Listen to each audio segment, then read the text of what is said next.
रामकृष्ण हरी. सध्या भंडारे बापू यांच्या वक्तव्याच्या निमित्तानं महाराष्ट्रामध्ये वारकरी संप्रदायात मंथन चालू आहे, गदारोळ चालू आहे, वेगवेगळ्या चर्चा चालू आहेत. संगमनेर तालुक्यात एका ठिकाणी कीर्तन होतं. भंडारे बापू म्हणतात त्या कीर्तनात त्यांना विरोध झाला, त्यांना अडवलं गेलं, त्यांच्याबद्दल अपशब्द वापरले. तर दुसऱ्या बाजूनं वर्तमानपत्रामध्ये आणि वेगवेगळे व्हिडिओ प्रसारमाध्यमावर सोशल मीडियावर प्रसारित होत आहेत. त्यामध्ये तिथले राजकीय पुढारी थोरात यांचे लोकांनी त्यांना प्रश्न विचारला कीर्तनामध्ये, आणि त्यामुळं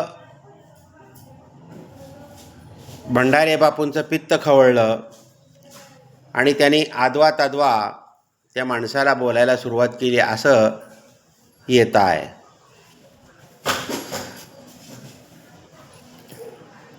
वारकरी संप्रदाय हा लोकांना प्रेमाचा, बंधुभावाचा, समानतेचा, सहनशीलतेचा, सौजन्याचा, भक्तिभावाच्या माध्यमातून ईश्वर प्राप्तीचा संदेश देणारा वारकरी संप्रदाय. वारकरी संप्रदाय गेले 800-900 वर्ष झालं महाराष्ट्रामध्ये प्रबोधनाचं काम करत आहे. या ठिकाणी काही हिंदू धर्माचे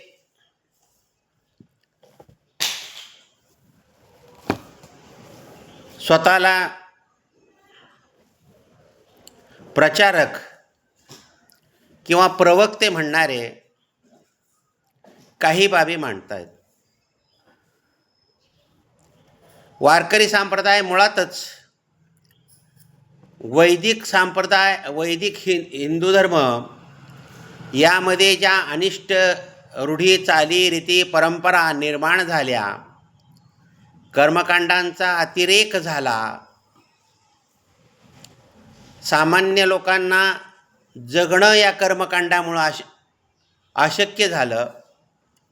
हेमाद्री नावाचा पंडित त्यानं ग्रंथ लिहिला आणि त्या ग्रंथामध्ये 365 दिवसाला 2000 व्रतवैकल्य सांगितली. हा व्रतवैकल्याचा अतिरेक आहे.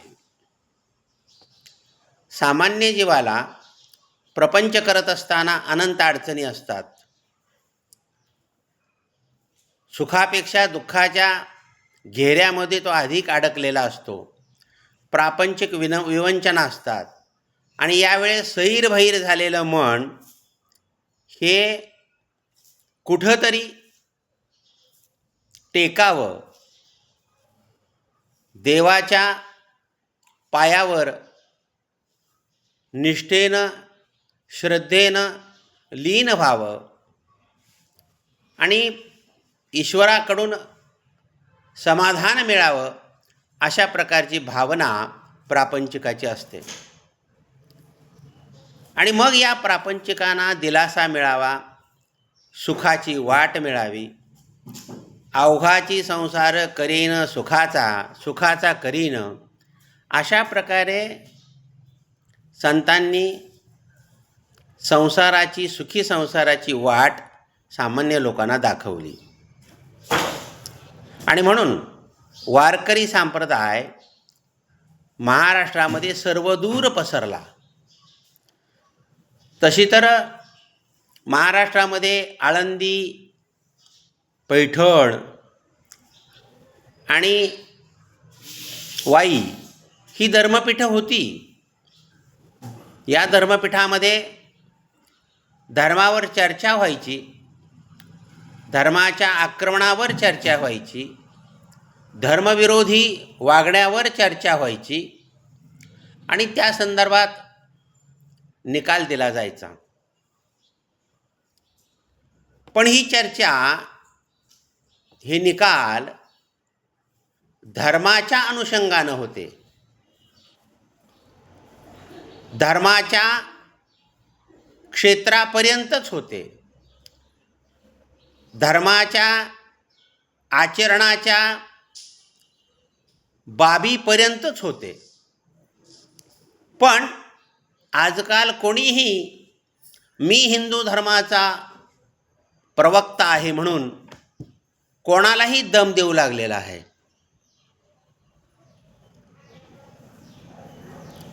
काही महाभाग स्वतःला हिंदू धर्माचे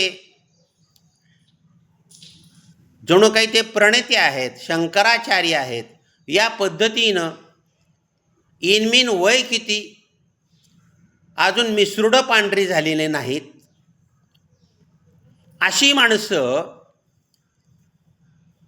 हिंदू धर्माचं नाव घेऊन सामान्य लोकांना गच्चीला धरू पाहण्याची भाषा करत आहेत. हे चिथावणी देत आहेत. अशा वातावरणामध्ये या प्रकरणाचा आपल्याला उहापोह करायचा आहे. अलीकडं तर कीर्तनानं बिभत्स स्वरूप धारण केलेलं आहे. विनोद किती असावा, जेवणामध्ये लोणचं किती असतं, चटणी किती असते. पूर्ण जेवण लोणचं आणि चटणी नसते, ते चवीपुरतं असतं. विनोद हा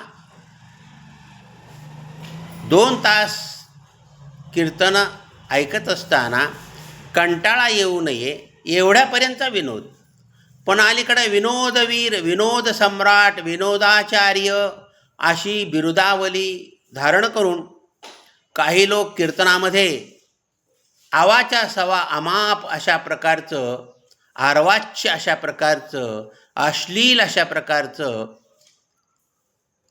संभाषण करत आहेत, भाषण करत आहेत, प्रवचन करत आहेत, वक्तव्य करत आहेत. अशा वेळी वारकरी संप्रदायाबद्दल सर्वसामान्यांची, बुद्धिवंतांची काही मतं तयार होऊ लागलेली आहेत. कीर्तन हा उपदेशाचा, प्रबोधनाचा भाग आहे.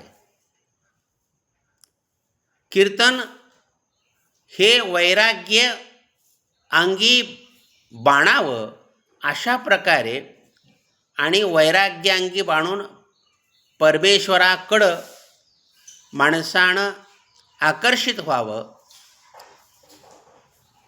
अभ्यास करावा, चिंतन करावं, अशा प्रकारचा हा संप्रदाय. पण आज कीर्तन 15 वर्षाची पोरं करतायत, 20 वर्षाची करतायत, 30 वर्षाची करतायत, ज्यांना कुठलाही अनुभव नाही, कुठल्या शब्दाची अनुभूती घेतलेली नाही, कुठली साधना केलेली नाही. वारकरी सांप्रदायिक एक महाराज, एक त्यांचं व्हिडिओ येतो आहे, ते इतके वैतागानं, इतके चिडून बोलत आहेत की अरे कुठलीही साधना नसताना तुम्ही 4 ओळी पाठ करून कीर्तन करताय आणि बसलेल्या अनुभवी माणसाला काहीही सांगताय विनोदाच्या नावाखाली. ही विडंबना आहे. हे कीर्तनाचं सार्वत्रिक अशा प्रकारे केलेलं विडंबन आहे. कीर्तन आणि प्रवचन लोकांच्या मनोभूमिकेमध्ये बदल करणारे प्रबोधनाचं साधन असलं पाहिजे, अशासाठीच हे कीर्तन आणि प्रबोधन आहे. पण काल श्यामसुंदर सोन्नर महाराजांनी एक अतिशय धक्कादायक बाब सांगितली की महाराष्ट्र विधानसभेच्या इलेक्शनच्या अगोदर काही वारकरी सांप्रदायिक महाभागांनी पक्षीय प्रचार करा, अशा प्रकारे लोकांना आवाहन केल्याचं त्यांनी सांगितलं. असं जर असेल तरी एक टोकाची भूमिका झाली. आज इतके वर्ष झालं हिंदू धर्म धोक्यात नाही, आणि आताच का धोक्यात हिंदू धर्म यायला लागलेला आहे? असं कुठलं हिंदू धर्मावर आक्रमण झालेलं आहे की त्यामुळं हिंदू धर्म धोक्यात चाललेला आहे, पाण्यात बुडायला लागलेला आहे, गटांगळ्या खातो आहे, आणि म्हणून हे तावातावानं हिंदू धर्माचं रक्षण करायला निघालेले आहेत?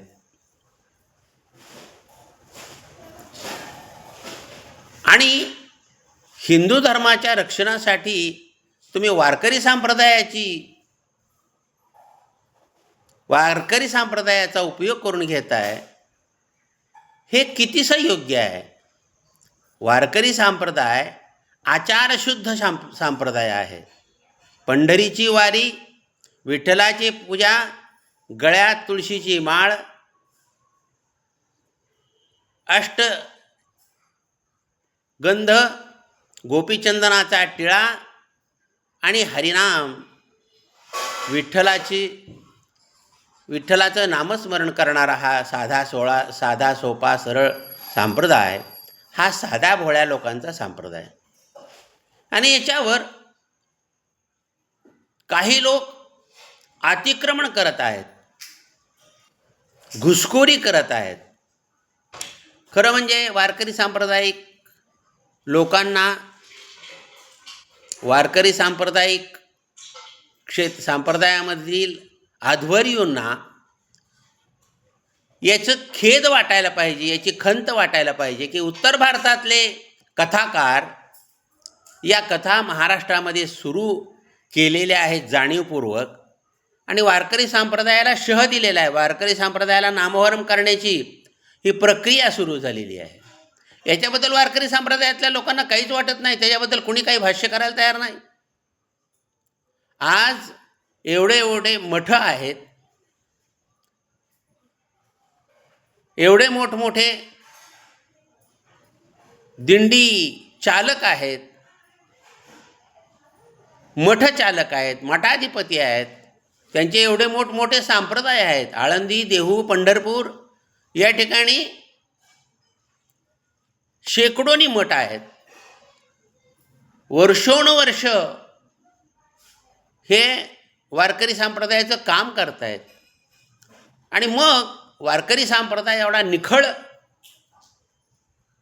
भगवत भक्ती सांगत असताना उत्तर भारतातल्या कथाकारांचं इथं काय काम?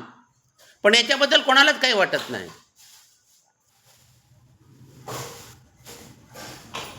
कीर्तन तरी वारकरी संप्रदायामध्ये का सुरू झालं, त्याचा काय हेतू आहे?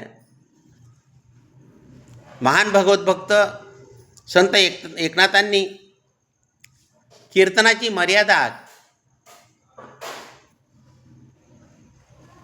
या ठिकाणी त्यांच्या अभंगामध्ये कथन केलेली आहे, सांगितलेली आहे. त्यांच्या पुस्तकामध्ये तो अभंग आहे.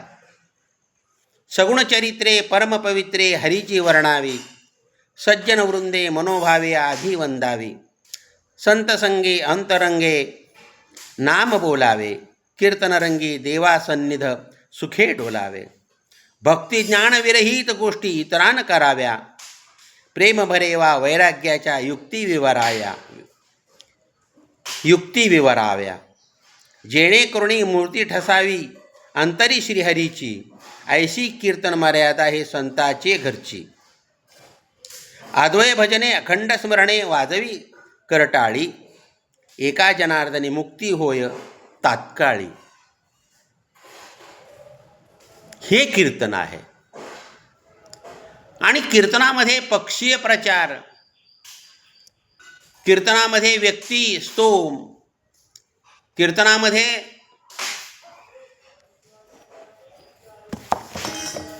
वेगवेगळ्या पुढाऱ्यांचं वर्णन,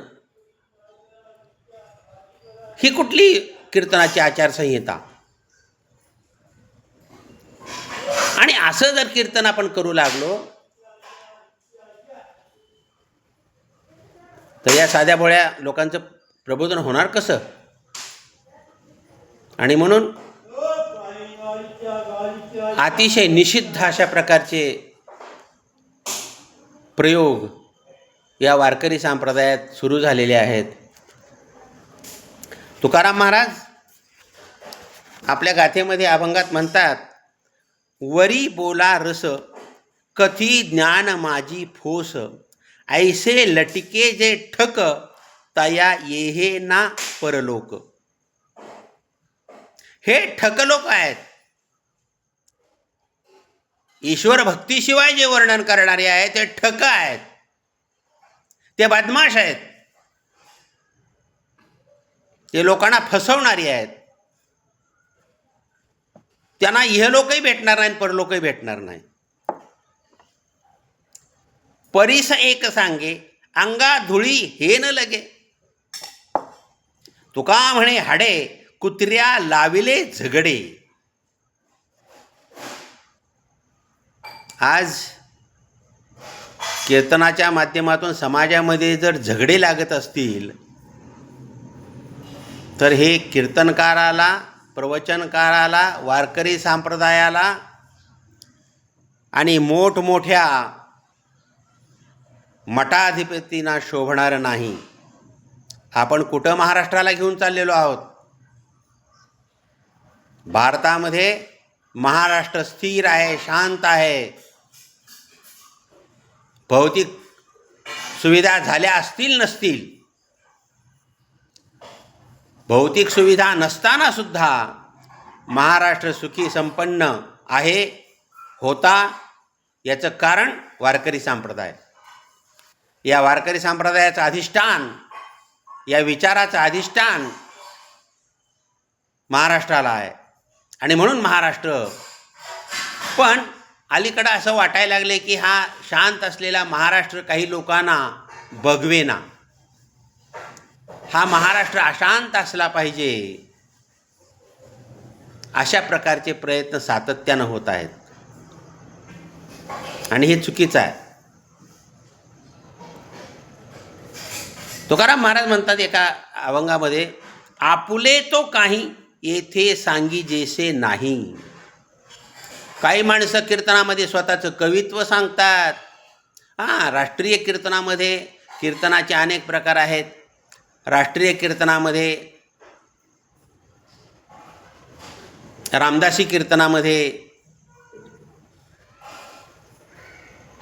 चालू शकेल हे. पण वारकरी संप्रदायामध्ये, वारकरी संप्रदाय म्हणजे खाली अंथरून त्याच्यावर उभा राहिलेले महाराज, भोवताली टाळकरी, विणेकरी, पखवाज अशा या संपन्न सुविधेमध्ये केलेलं हरिभजनाचं, नामसंकीर्तनाचं साधन म्हणजे कीर्तन. आणि मग कीर्तनामध्ये संत चरित्र सांगितले जातात, संतांचा उपदेश सांगितला जातो, संतांचं साहित्य सांगितलं जातं, संतांची वचनं सांगितली जातात, संतांचे अभंग सांगितले जातात, ज्ञानेश्वरी, तुका, गाथा याबद्दल वर्णन केलं जातं कीर्तनामध्ये. ही कीर्तन परंपरा असताना अलीकडं कीर्तनामध्ये हा जो धुडगूस सुरू झालेला आहे, धांगडधिंगा सुरू झालेला आहे, तो निश्चितच स्वागतार्ह नाही, निषेधार्हच आहे. याचा निषेध वारकरी संप्रदायातील अध्वर्यूंनी, मोठमोठ्या महाराजांनी केला पाहिजे. अन्यथा आज भंडारे बापूवर जी वेळ आलेली आहे, ती आल्याशिवाय राहणार नाही. प्रसिद्ध कीर्तनकार अमृतानंद महाराज म्हणतात, एका ठिकाणी त्यांचं कीर्तन मी ऐकलं, ते सांगतात की आमच्यावर सुद्धा अशी वेळ यायला वेळ लागणार नाही. अर्थात या घटनेच्या संदर्भात ते बोललेले नाहीत, पण कीर्तनामध्ये अंगविक्षेप, कीर्तनामध्ये आदवा तद्वा, कीर्तनामध्ये संत साहित्याच्या, संत विचाराच्या पलीकडे जर आम्ही बोलायला लागलो तर लोक ऐकणार नाहीत. हा अर्थ होता अमृतानंद महाराजांच्या कथनाचा, सांगण्याचा, उपदेशाचा. आणि मग आज आपण सर्वांनी विचार करायची वेळ आलेली आहे की कुठल्या पद्धतीनं आपण वारकरी संप्रदाय नेणार आहोत, कुठल्या पद्धतीनं आपण वारकरी संप्रदाय चालवणार आहोत आणि कुठल्या पद्धतीनं आपण महाराष्ट्राला पुढे नेणार आहोत. महाराष्ट्र हा, काही लोकांना पुरोगामी शब्द आवडत नाही, पुरोगामी महाराष्ट्र असंही आवडत नाही. मग काय, महाराष्ट्र बिहार व्हावा का महाराष्ट्र हा राक्षसी राष्ट्र व्हावं? काय व्हावं? महाराष्ट्र पुरोगामी नको आहे, महाराष्ट्र हा संतांचा नको आहे, महाराष्ट्र हा साधूंचा नको आहे, तर महाराष्ट्र असावा कुणाचा? आणि मग ही 4-2 टाळकी स्वतःला शंकराचार्य समजू लागलेली आहेत आणि ते आज खुलेआम लोकांना दम देत आहेत की बघा माझ्याशी गाठ आहे. अरे काय, अजून मिसरूड पांढरं झालं नाही आणि तुम्ही ही भाषा करताय? अशी भाषा राजसत्तेच्या पाठिंब्याशिवाय येत नाही. जर राजसत्ता अशा लोकांना मोकळं सोडत असेल आणि असं बोलायला लावत असेल तर राजसत्तेला सुद्धा याचा विचार करावा लागेल. हे बुमरँग आहे, असली लोक हे बुमरँग आहे, हे कोणावरही केव्हाही उलटू शकतं, हे त्याने ध्यानात घ्यायला पाहिजे. म्हणून मी भारत घोगरे गुरुजी मुद्दाम आपणा पुढं आलेलो आहे की हा वारकरी संप्रदाय वाचवा. सर्व वारकऱ्यांनी, वारकरी संप्रदायामध्ये काम करणाऱ्यांनी हा वारकरी संप्रदाय म्हणून शुद्ध, स्वच्छ आणि भगवत भक्तीला वाहिलेला संप्रदाय ठेवावा, त्यासाठी प्रयत्न करावेत, अशा प्रकारची विनंती करतो. रामकृष्ण हरी.